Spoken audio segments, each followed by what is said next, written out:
हासिलपुर से खबर शामिल करेंगे। डॉक्टर तौकीर हुसैन की रिपोर्ट के मुताबिक सरकारी कॉलेजेस बहावलपुर की सेकेंड ईयर के रिजल्ट में शानदार कारकर्दगी। वालिदैन अपने बच्चों को सरकारी कॉलेजेस में एडमिशन करवाएं। मीडिया नुमाइंदगान के बच्चों को मुफ्त तालीम दिलवाने का ऐलान। 12 रबीउल अव्वल का दिन शान और शौकत से मनाया जाएगा।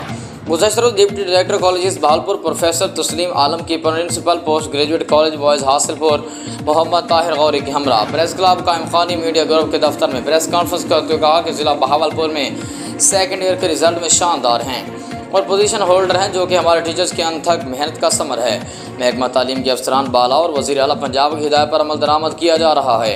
हुकूमत पंजाब सरकारी कॉलेजेस पर तालीमी सरगर्मी पर खसूसी तवज्जो दे रही है। हमें गुज़श्ता साल की निस्बत 20% टारगेट मिला था। अब तक 7500 बच्चों को सरकारी कॉलेजेस में एडमिशन हो चुका है।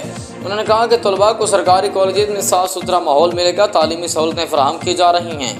वालिदैन से गुजारिश है कि अपने बच्चों का सरकारी कॉलेजेस में एडमिशन करवाएं। गरीब तलबा की हर मुमकिन मदद की जाएगी। मुखय्यर हजरात भी ताउन करें। तलबा स्कॉलरशिप का फॉर्म हासिलपुर में ही जमा करवाएं। उन्होंने मज़ीद कहा कि प्रेस क्लब कायम खानी मीडिया ग्रुप हासिलपुर के साफ़ी हजरात के बच्चों को मुफ्त तालीम दिलवाई जाएगी। 12 रबीउल अव्वल का दिन बड़ी शान और शौकत से मनाया जाएगा। इस मौके पर साफ़ी हजरात कसीर तादाद में मौजूद थे।